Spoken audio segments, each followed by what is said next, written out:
महाराष्ट्र की राजनीति में इन दिनों सियासी हलचल तेज है। राष्ट्रवादी कांग्रेस पार्टी यानी एनसीपी के शरद पवार गुट के सभी 8 लोकसभा सांसद सोमवार 10 अगस्त को प्रधानमंत्री नरेंद्र मोदी से मुलाकात करने वाले हैं। जी हां, इस मुलाकात को लेकर महाराष्ट्र के महा विकास आघाड़ी एमवीए और इंडिया गठबंधन के भीतर भी चर्चाएं तेज हो गई हैं। एनसीपी के शरद पवार गुट के संसद जो है, देखिए आपको बताएं कि प्रधानमंत्री से महाराष्ट्र से जुड़े विभिन्न मुद्दों को लेकर मुलाकात करेंगे। सांसदों की मुलाकात बहुत अहम मानी जा रही है।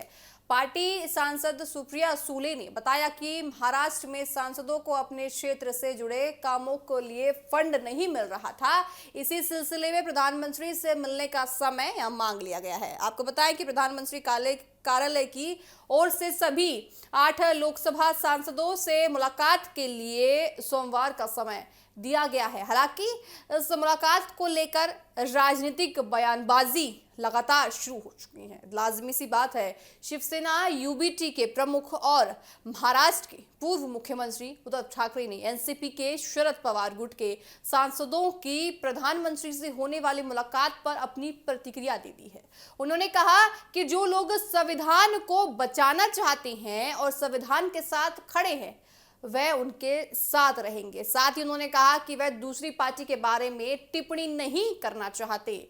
उद्धव ठाकरे के बयान के बाद अब देखिए कांग्रेस ने भी इस मुलाकात को लेकर अपनी प्रतिक्रिया दे दी है। जी हां, महाराष्ट्र कांग्रेस के नेता सचिन एम सावंत ने सोशल मीडिया पर पोस्ट कर एनसीपी शरद गुट के सांसदों से इंडिया गठबंधन के रुख को मजबूती से रखने की अपील की है। सचिन सावंत ने कहा कि उन्हें जानकारी मिली है कि महाराष्ट्र के मुद्दों को लेकर एनसीपी शरद पवार गुट के सांसद प्रधानमंत्री मोदी से मुलाकात करेंगे। उन्होंने उम्मीद जताई कि सांसद प्रधानमंत्री के सामने इंडिया गठबंधन का रुख स्पष्ट रूप से रखेंगे।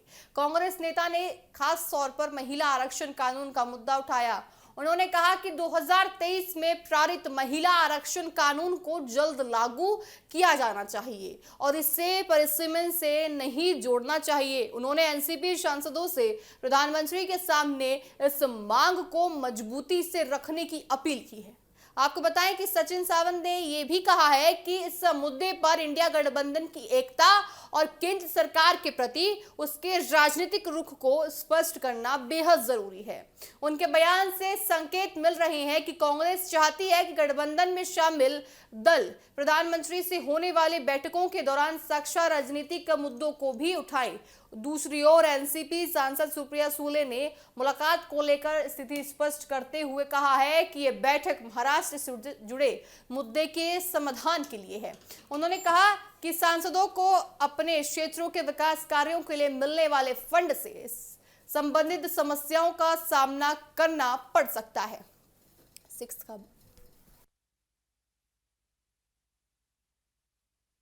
मांगा गया है। सुप्रिया सुले के अनुसार प्रधानमंत्री ने एनसीपी शरद पवार गुट के सभी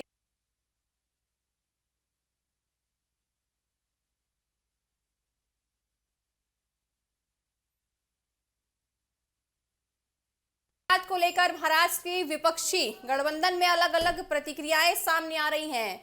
एक तरफ एनसीपी शरद गुट इसे महाराष्ट्र के मुद्दे को प्रधानमंत्री के सामने रखने का अवसर बता रही है, तो वहीं कांग्रेस इंडिया गठबंधन के साक्षात मुद्दों को उठाने की उम्मीद कर रही है। महाराष्ट्र की राजनीति में पहले से ही कई मुद्दों को लेकर राजनीतिक दलों के बीच खींचतान लगातार चल रही है। ऐसे में एनसीपी शरद गुट के 8 सांसदों की प्रधानमंत्री से मुलाकात को राजनीतिक नजरिए से भी महत्वपूर्ण माना जा रहा है। अब देखिए सभी की नजर सोमवार की बैठक पर टिकी हुई है। बैठक के दौरान महाराष्ट्र के किन मुद्दों पर चर्चा होती है और एनसीपी सांसद इंडिया गठबंधन से जुड़े मुद्दों को प्रधानमंत्री के सामने किस तरह रखते हैं, ये देखना महत्वपूर्ण होगा। इस मुलाकात के बाद महाराष्ट्र की राजनीति में आगे कोई नई सियासी दिशा बनती है या नहीं, इस पर राजनीतिक दलों और नेताओं की नजर लगातार बनी हुई है। देखिए ऐसे में महाराष्ट्र की राजनीति में लगातार उथल पुथल देखने को मिल रही है। ऐसे में जो बैठक है बहुत महत्वपूर्ण मानी जा रही है।